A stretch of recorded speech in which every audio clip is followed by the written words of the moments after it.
Thanks for joining us today on New England Living. I'm your host, Rachel Holt. Coming up next, for nearly 2 centuries, the Providence Athenaeum has served as a living history for the city and its surroundings. Now it serves an even broader audience, thanks in part to the library's Director of Engagement, Robin Wetherill. We're here at the Providence Athenaeum, and this place is really incredible, but let's start with that word, Athenaeum. First off, what does that mean? It's a tricky one. Yeah. No one knows how to say it, no one knows how to spell it, but that's because it is an ancient word. It comes from Greek and Latin, and it means a place of wisdom and knowledge.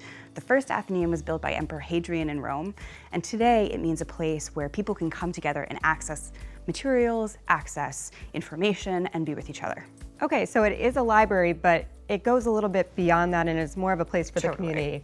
We're an odd institution. We're a 19th century relic. So we're part library, we're part museum, we're part time capsule, we're part cultural center, we're part wedding venue. We really do it all. Back in the early 19th century, in the 18th century, libraries were at universities or in private hands. And so if you're a regular person who just wants to read a book, where are you gonna get it? You probably can't afford a copy. You're not gonna maintain your own personal collection. So the founding citizens of Providence came together and said, we need to pool our resources to create a collection that will help lift up the citizens of this city. And that's what they did. And how unique is it to find an Athenaeum still operating today?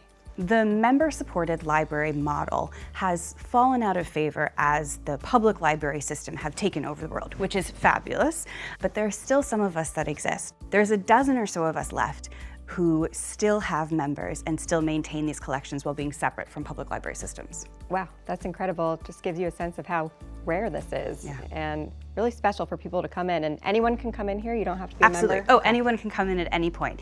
In order to take books out of the building, you need to be a member, but to come in, spend an afternoon in the collection, soak up the ambiance, peruse some books, anyone is welcome. Let's talk about the collections. How many books are we working with here? The number always changes as we get new materials, but we have about 175,000 volumes in the building right now. Our oldest book is an illuminated breviary, an illustrated prayer book from the 15th century, and our newest book was probably released today. So we have centuries of materials here. As part of the extensive collection of books here, there's a section of rare books. What can we find in there? We're very lucky to have a rare book room here. Those materials are some of the most precious and valuable in our collection, and they're regularly exhibited. So if visitors come in, they can see some of them on view outside the Philbrook Rare Book Room. Some of my favorites from that space are first editions like Leaves of Grass or Moby Dick that were purchased at the time they were published for our members to read, and they checked them out a lot, so they may not be in the best shape, but they're special because they're our first editions that we bought when they were written. And it's not just books here. There's a lot of artwork. What are some of the highlights? So when visitors first walk in the space, they're met with one of my favorite collections of artwork, which is our busts. So if you look up on the mezzanine, there are 16 busts. Some of them were donated to the library in the mid-19th century, and some of them were installed just a couple years ago. They're figures that range from Socrates to Franklin to Shakespeare to Frederick Douglass, and they're an incredible 19th century homage to the leading intellectuals whose work and whose principles helped inspire this institution.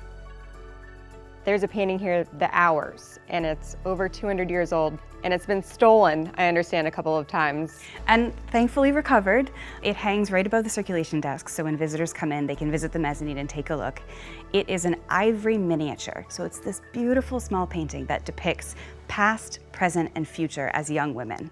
It was painted on ivory by a Newport, Rhode Island artist, Edward Malbone, in 1801, and it's inspired generations of our membership. We've even had members dress up as the painting. This card catalog behind us, there's a lot of history here as well, and great handwriting. It's not the digitized card catalogs that we're used to today. Yeah. So we have an online catalog, of course, but our physical card catalog is one of the treasures of the institution. So before computers, how do you find one book in 175,000? We are very lucky that ours is from 1883. The library hired our first female employee to handwrite the cards. So if you flip through and visitors are welcome, you can see her original handwriting from the 19th century. Obviously, the past is so important here, but It feels really fresh and modern when you're in here. How are you keeping things current for the public and your members now? So as we maintain our physical space, we're constantly bringing in new materials. We also have a lot of programming. So we've welcomed incredible leading speakers, humanists, writers, people engaged in the humanities. We have book groups for our members that bring in dozens and dozens of people every week to read and discuss together. And we're lucky enough to be supported by almost 3,000 members. With their membership, they gain access to checking books out, but they're also able to attend our programs, join a reading group, visit other institutions nearby. So there's lots of benefits to being involved here, even just for the day, but also as members. What is the mission here as you keep the Athenaeum operating in current day? Our mission today is to engage the mind, inspire the spirit, and elevate the public discourse, which is a pretty heavy obligation, but one that we are happy to undertake. We want to take the past and help inform the present. We want to make sure that we are reading, we're thinking, we're learning, we're discovering, we're questioning, so that our members and the people who visit us leave the building a little bit more inspired than when they walked in.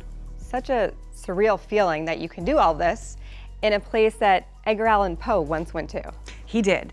That is one of our favorite stories of our history. In 1848, Poe was in Providence to do a speaking tour, but also to court Sarah Helen Whitman, who was a Providence poet who lived just down the street. They actually got engaged in Providence in a local cemetery, which is so Poe, and they would go on dates here in the library.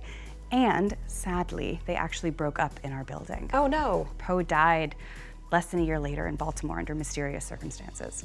I didn't see a special breakup section. No ropes around it. I wish we knew exactly where it was, the little shrine. But it's a fabulous story. And one other Poe element, which I really love, is that he checked out a book from our collection. So when he was visiting here, he used the membership of one of our members to check out a book. And we still have his signature where he checked it out in the charging book and the actual book that he took back with him to his hotel room, which is so cool. It really gives you a sense of how long this has been around and serving the community here. Yeah, exactly. Well, and you think of Poe as a tourist too, right? And like when you come to a city, what do? You visit the library, and that's exactly what he did. This is a really impressive building from the outside, and it doesn't look like your average library. Do you get the sense that people don't know they can come in here and this is for the public? I think there is a little bit of that. Our building is designed in the Greek Revival style, so it looks just like a temple, if you imagine like an ancient Greek temple. So I think some people are a little intimidated. What is this giant stone building that doesn't have any windows on the front? But once you make it up those granite steps and you emerge into the main space, it is a world of books. And we often get little kids say, oh my gosh, it's Beauty and the Beast, it's Harry Potter. And so I think when you get past that sort of granite stone exterior, there's an incredible warmth inside. It really has the feel of a hidden gem once you're inside. We hope less hidden every day, but I do think that's part of the Athenaeum's charm. Don't judge a book by its cover, right? So when you peel back that sort of severe exterior, you get something truly magical.